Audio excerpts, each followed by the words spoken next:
For years and years, Big Ten basketball has prided itself on being a coaches' conference. Some of the best coaches in the country come to the Big Ten to continue their careers. In fact, we found out just a handful of days ago that the Hall of Fame added another coach, with Tom Izzo making it in there. So we wanted to look back at this year by having you rank for us the 5 best coaching performances this year. Now, before you reveal your list of the highly top... anticipated, by the way, I'm sure, yes. Before you reveal your top 5, what were your criteria? How did you decide to look at the coaches? Mike, when the question was posed to me, the top 5 coaching performances of this year, this is the way I looked at it. I didn't call in NASA and a fleet of sabermetricians. You should have. I know I should have, but I have no friends, so you're going to have to deal with what you get here.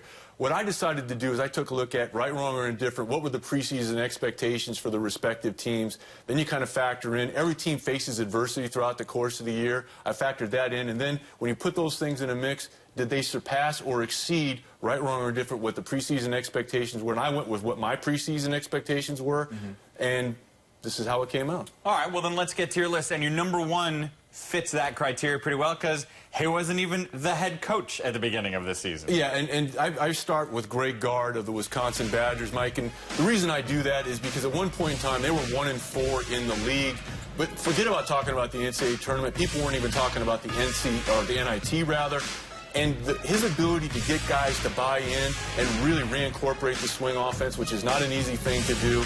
He gave young guys like Charlie Thomas, Khalil Iverson, and Jordan Hill playing time that probably wouldn't have been there if Coach Bo Ryan would have stayed there, as he always kept his bench a little tight. And then defensively, they were very, very good. And this was a team that got better throughout the course of the year. And anytime you have kind of a mid-year coaching switch, regardless of the circumstances, it's very difficult. I just think he did a tremendous job this year in a year where there were a lot of guys that just were stellar in terms of their ability to get teams to places they couldn't otherwise go. It was interesting to read some player quotes over the last few weeks about what reinstalling the swing offense did and how it gave them better spacing and how they got used to Frank Kaminsky gobbling up so much attention. But the first, 15 games of the year or whatever, they didn't have that, and they didn't know what to do offensively. And he comes in, and a few games in, turns things around in a major way. At number 2, you got the guy who actually won the Big Ten Coach of the Year award. And this is a team that really surpassed my personal expectations because of what they did on the defensive end of the floor.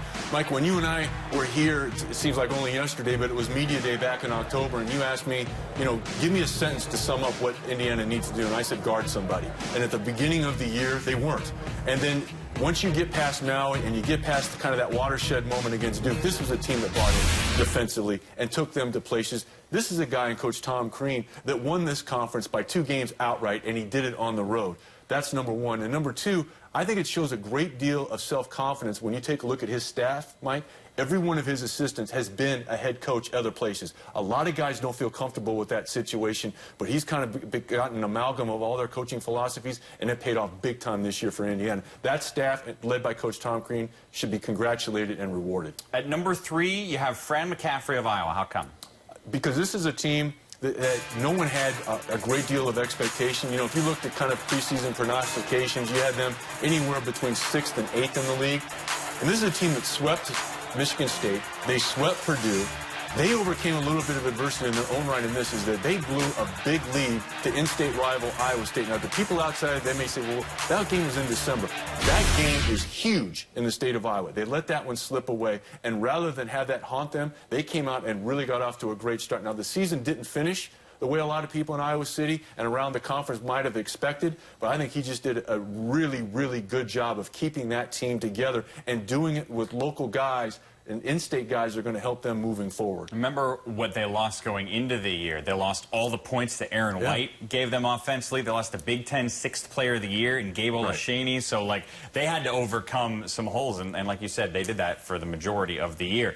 Speaking of somebody who had to overcome stuff, how about the injuries John Beilein had? Is that part of why he's number 4? It is. I think he's one of the best coaches, not just in this conference, but nationally. And Karis LeVert was somebody that was injured for a good part of the previous season. He came back, was really playing well. He only plays 1 game in the conference slate, then he goes out. Zach Irvin had off-season back surgery. He wasn't able to get into full form until probably the middle part of the conference slate, and yet they found a way to get it done. Guys like Muhammad Ali, Abdul Rahman got better. You see guys go there and get better. Mo Wagner, a really good example of it. Zach Irvin, his extension of his ball game. Derek Walton Jr., who I think next year will be a preseason All-Big Ten selection. Well, he wasn't 100% for most of the year. Spike ended up having to leave the team due to injuries. I mean, that was not the team that Beeline thought he would have. Your final one of the top 5 coaching performances comes from State College with Pat Chambers. And the reason I went with that is to go back to what I use as my criteria. What was the expectation level? Not very high, to be quite honest with you, coming into State College. For this reason alone, they lost the conference's leading scorer in DJ Newbill from the previous season. They didn't start off great. You know, they kind of took some lumps in the non-conference slate, but they got better throughout the course of the year, most notably winning home games against Iowa when they were a top 5 team in the country, as well as following that up by beating Indiana in State College. So that's 7 wins that Coach Pat Chambers put up. That's a high for him in a regular season during his time in State College. Now, you don't throw a parade for that, but it certainly shows progress and the ability to get guys to places where they couldn't go, most notably a guy like Brandon Taylor. I think very, very important. So those are my top 5. You can throw that and bring it out any other ways. There's some most notable names in there, but I went with what was the expectation level, the adversity, and what did they do at the end? So what is the reason, if you're a fan at home, you're going, well, the most notable name is not on there, in Tom Izzo. So how come he was 6 or better? Well, I could have put him number 1, but using my criteria in order to be consistent, I mean, look, he's a Hall of Fame coach, and he did an unbelievable job this year, but my expectation level was pretty high for them. You thought they would be? I thought they would be pretty good. Now, they also had some adversity. When you lose a guy like Denzel Valentine, I don't care whether it's for 4 games or 4 minutes. That's a big deal. They also battled some injuries with Tum Tum Nairn. I just thought that these 5 guys, given the criteria that I had, that's just what I went with. So remember, it's for entertainment purposes only.